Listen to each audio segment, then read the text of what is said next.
Assalamualaikum warahmatullahi wabarakatuh. Bismillahirrahmanirrahim.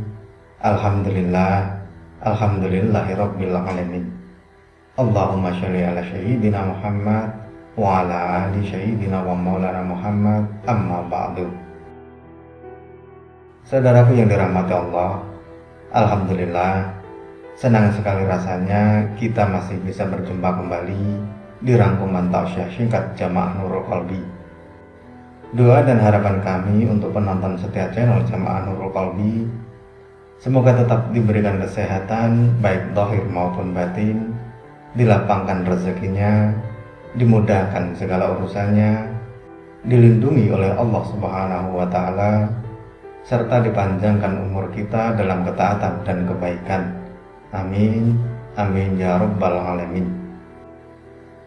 Penonton channel Jamaah Nurul Qalbi yang dirahmati Allah, kita semua tahu bangsa Yahudi adalah bangsa yang juga disebut Bani Israel. Akan tetapi mereka merupakan bangsa yang sering mengingkari janji. Mereka juga merasa derajatnya lebih tinggi dibanding bangsa-bangsa yang lain. Dan perilaku bangsa Yahudi yang sering menghina dan merusak bangsa lain ini sudah disebutkan dalam kitab suci Al-Quran. Allah Subhanahu wa Ta'ala menceritakannya di dalam Al-Quran sebagai pelajaran dan peringatan bagi Rasulullah dan para sahabat serta umat Islam sampai akhir zaman.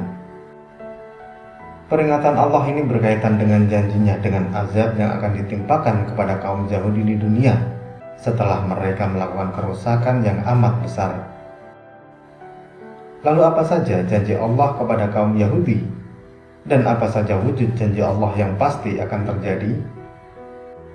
Yang pertama adalah diberikan istidrat untuk menyombongkan diri. Bangsa Yahudi yang suka berperilaku meremehkan dan menghina bangsa lain bukanlah sebuah kebetulan. Sebab dalam Al-Quran telah dijelaskan bagaimana tindak tanduk bangsa Yahudi.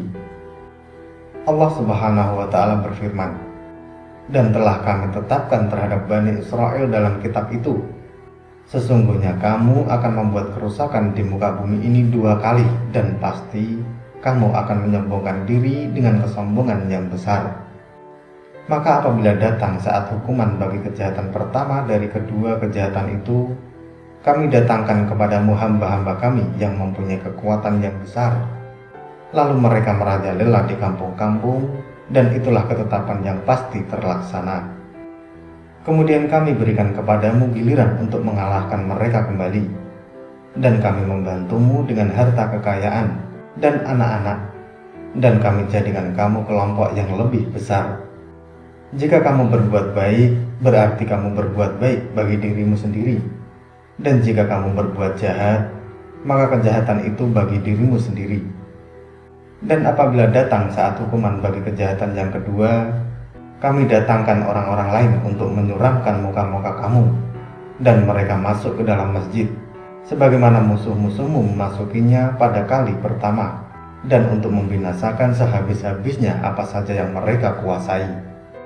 Mudah-mudahan Tuhanmu akan melimpahkan rahmatnya kepadamu, dan sekiranya kamu kembali kepada kedurhakaan, niscaya kami kembali mengazabmu, dan kami jadikan neraka jahanam penjara bagi orang-orang yang tidak beriman.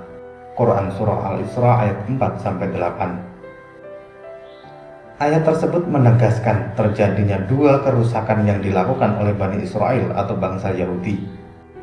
Kerusakan yang pertama sudah terjadi pada masa lampau, dan sejarah telah mencatat akan hal tersebut. Kemudian kerusakan kedua yang dimaksudkan dalam Al-Quran adalah kerusakan yang merupakan puncak dari kerusakan yang telah dilakukan oleh bangsa Yahudi. Di ayat keempat, Allah telah menyebutkan bahwa, dan itulah ketetapan yang pasti terlaksana. Maksudnya adalah ketetapan yang akan terjadi mengenai balasan kepada kaum Yahudi jika mereka tidak segera bertaubat. Realita yang bisa kita lihat sekarang yakni bangsa Yahudi memiliki daulah di Baitul Maqdis.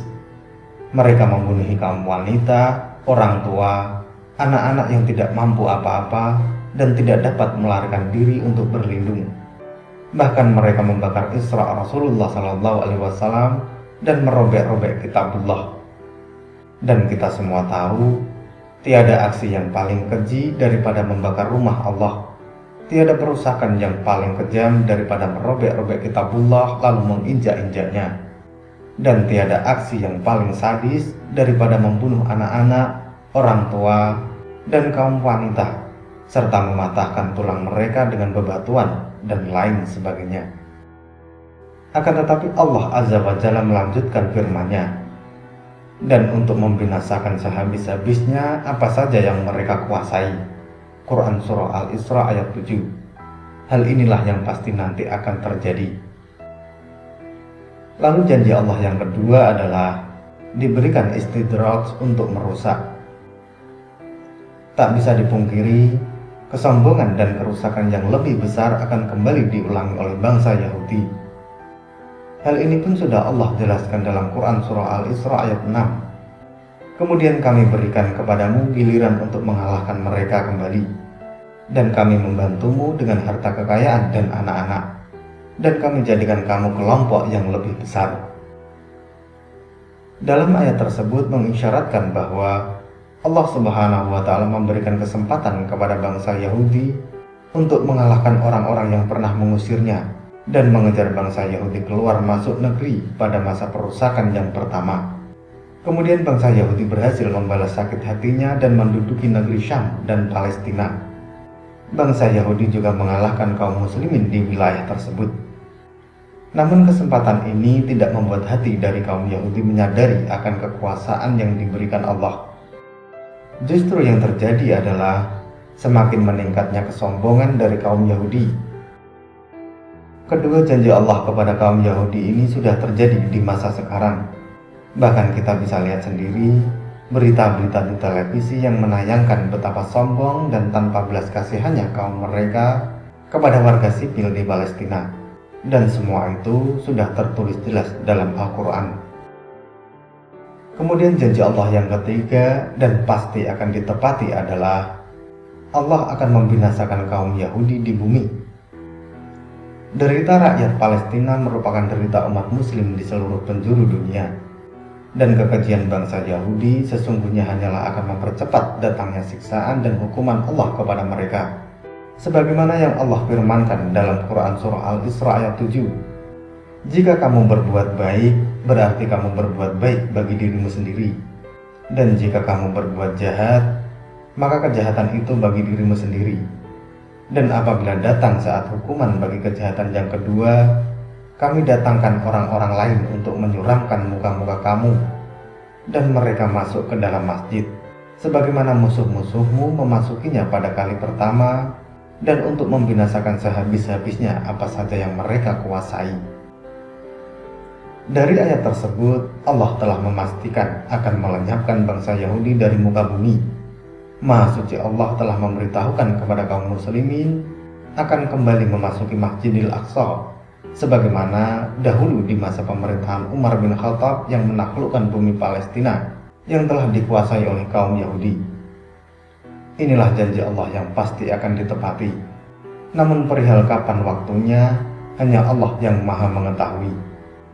Yang terpenting untuk sekarang ini adalah mari kita menundukkan kepala sejenak dan berdoa untuk saudara-saudara kita di Palestina yang menjadi korban dari kekejaman kaum Yahudi. Semoga Allah Subhanahu wa Ta'ala melindungi dan memberikan kesabaran kepada saudara-saudara kita yang sedang tertimpa musibah. Amin, amin ya rabbal alamin. Wallahu a'lam bishawab. Semoga materi ini bermanfaat. Sampai ketemu pada materi berikutnya. Dan wassalamualaikum warahmatullahi wabarakatuh.